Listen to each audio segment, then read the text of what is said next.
We tend to be pretty interested in animals because we are animals. And most of the organisms that we notice on a day-to-day basis are animals.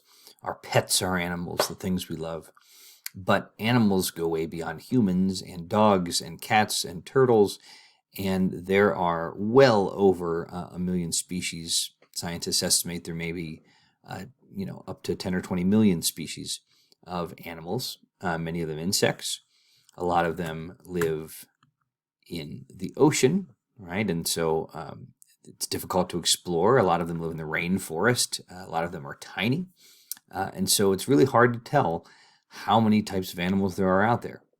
And at this point, I think it's worth asking, what is an animal? I know you have a sense of an animal, what it is, and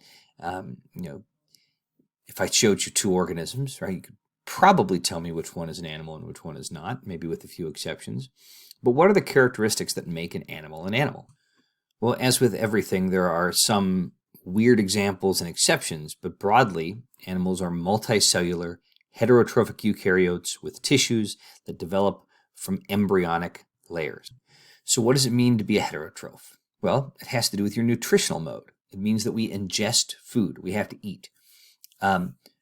Autotrophs can make their own food using some sort of energy source, usually the sun, but it could be chemical as well. And they get their carbon, right, their building blocks from the air or the environment around them. So photoautotrophs, like plants and algae, which get their energy from the sun and their carbon from the CO2 in the air, are the most common.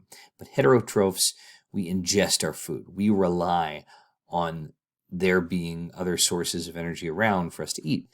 And we have cells that are specialized and grouped into tissues. And we talked in the last video in chapter 40 about what tissues are. Tissues are groups of cells that are structurally similar, that are functionally similar, and that work together. And the main types of tissues are epithelial, connective, nervous, and muscular. They also tend to have a common origin in terms of development. Speaking of development, animals have developmental processes in common as well. We come from a sperm and an egg that come together to form a single cell called a zygote. That zygote will multiply through a process of cleavage and form a multicellular morula and then blastula, and ultimately will go through gastrulation to form an embryo.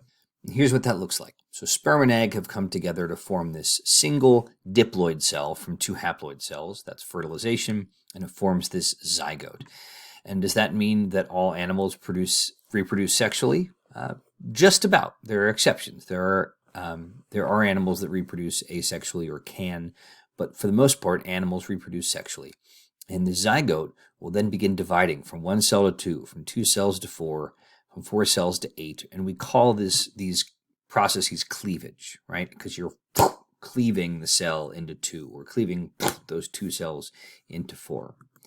And then from there, it develops into a larger and larger solid ball of cells called a morula, M-O-R-U-L-A, which is not shown on this figure.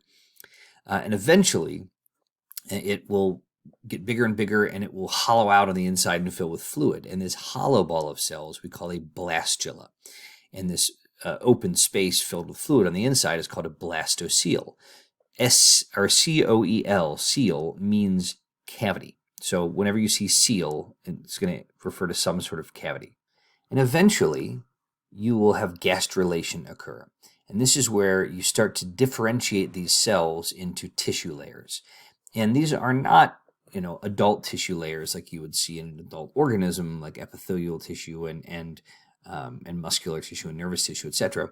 They're germ layers of tissue. They're still developmental, but all of your tissue eventually starts from one of 2 or 3 main types of germ tissue during development, and those start developing during gastrulation. And this is when you become an embryo, when you've sort of gained your tissues, differentiated into different types of tissues. And you start with this first opening, which is called the blastopore, and this is going to become your gut. And so this first opening leads into a tunnel called your archenteron. And arc, like archaea, right, means ancient. Like an archaeologist studies ancient stuff. And entero means gut, like your intestines. If you're a doctor who takes care of the stomach and intestines, you're a gastroenterologist. So archenteron means ancient gut. And in this case, we've been sort of formed into two different types of tissues. Differentiated is the word I was looking for. This yellow stuff is endoderm. This will form the gut, right? And the outside, this blue stuff, is ectoderm, which will form the skin and maybe the nervous system. A lot of animals have some sort of metamorphosis where you start as a larval form, and then you undergo a change, and then you, upon sexual maturity, look like an adult, but not before then. But a lot of other organisms don't. Juveniles resemble adults; they just aren't sexually mature. We are in this category. We don't have a metamorphosis, although I'm still holding out for that moment when I turn into a beautiful butterfly. Most animals also have Hox genes, and Hox genes are a type of regulatory gene that we've discussed before that regulate development, patterns of development as you're growing, and they regulate the body plan, sort of, how many limbs do you have? Where are they placed? When do you develop them? And small changes in these Hox genes can produce large changes in body form. And almost all animals have Hox genes, and Hox genes are only found in animals. You have other developmental genes in other organisms, plants, etc., but Hox genes are only found in animals. Animals have been around for 600 or 800 million years. The common ancestor of all animals probably resembled something like a choanoflagellate, which still exists today. It's a protist that looks like this. You can see it right here. This is an individual one, although they often do clump up into colonies of individuals. They have a flagellum and these sort of collars around them, and they look a striking amount like the cells that you find in a sponge, which are probably the simplest and oldest animals, right? Sponges have most of the characteristics of animals, but not all of them. They are an exception to a lot of the characteristics of animals, as we will continue to talk about. So it's striking that the cells, the collar cells or choanocytes of a sponge look so much like individual choanoflagellate protists. Now, a lot of the earliest animals are called the Ediacaran biota because that is the time period they came from. And this was what just preceded the Cambrian explosion, which was about 550 million years ago. And Ediacaran biota were mostly small, although there were some larger ones, and they looked a little bit like this. These are some examples of fossils of Ediacaran biota. Believe it or not, these, even though this looks like a feather kind of, these are thought to be animals. But the Cambrian explosion marks sort of our earliest fossil evidence of lots of different kinds of animals. In fact, almost all of the major groups of living animals, I think all of the major phyla of living animals, are represented in fossils of the Cambrian explosion. And we saw predator-prey relationships. This is associated with a rise in atmospheric oxygen and the evolution of those Hox gene complexes that we talked about that regulate development of body plan. And there were worms and sponges and giant arthropods, right, and fish swimming through the sea, again, representing phyla that we see today, although many of these individual species or genera have died out since then. We don't have these giant things floating around the ocean anymore. And after the Cambrian explosion, animal diversity just increased and increased throughout the Paleozoic, but at the end of that, there was a giant mass extinction. And then around 460 million years ago, animals made it to land. That was mostly arthropods, so insects and arachnids. And vertebrates made the transition to land about 360 million years ago, and we'll talk about that process in chapter 34. So the Paleozoic ended with a huge mass extinction, and the Mesozoic era began.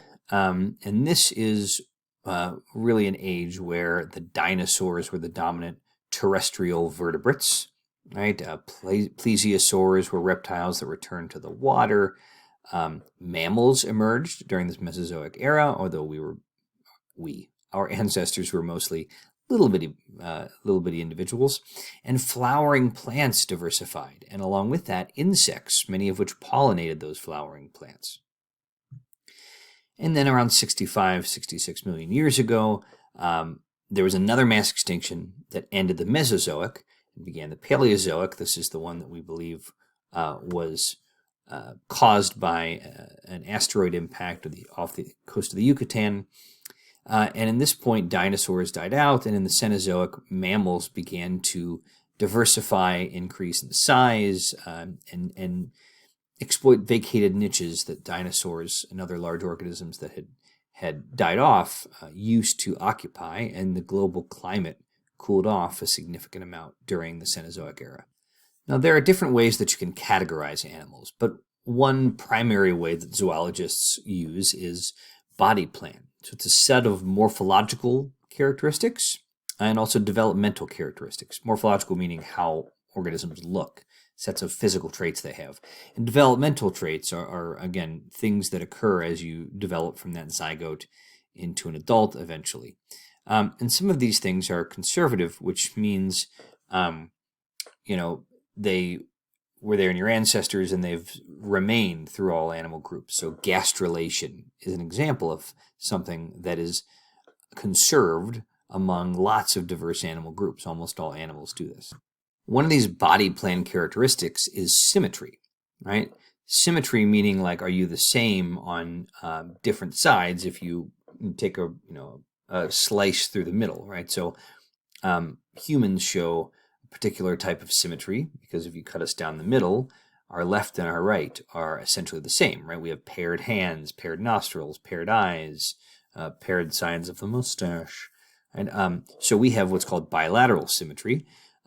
Organisms that are kind of circular have radial symmetry, meaning you can cut them sort of lots of different ways through the middle, and they're the same on the left and right. For instance, you could look at like a pot that you'd put a plant in, and because you can cut it multiple different ways through the center, and it's the same on the left and right, we call that radial symmetry. A sea anemone is an example of an organism with radial symmetry, or a jellyfish has radial symmetry. Bilateral symmetry means there's only one plane in which you can like slice something in half and have it be the same on the left and right. And a garden shovel is like that, right? So is a lobster. Lobster has bilateral symmetry. You cut it down the middle, the right and the left are essentially the same, but you cut it through the middle and the top and the bottom are on the opposite sides of the middle. The top and the bottom are not essentially the same. Humans are bilaterally symmetrical. So while bilaterally symmetrical organisms have a left and a right that are essentially the same, we have a dorsal, meaning like the back, and a ventral, meaning like the belly side, that are different. We have an anterior, meaning the front, and a posterior, meaning the tail, that are different. Front usually being where the head is, right? Most organisms are not, on two legs like we are. And we tend to have cephalization, bilaterally symmetrical organisms. Cephalization means we have a head. Not all organisms have a head. Think of that sea anemone. Radially symmetrical organisms, like a jellyfish, tend to be either planktonic, like a jellyfish, drifting or weakly swimming, or sessile, meaning like stationary on the ground, like a sea anemone, whereas bilateral organisms tend to move in a direction and have a central nervous system.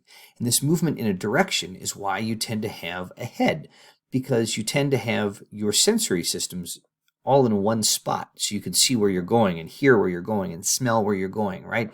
And all of that means a lot of nervous tissue at one end, and that tends to lead to the development of a brain, hence a head, right? Cephalization happens generally in bilaterally symmetrical organisms.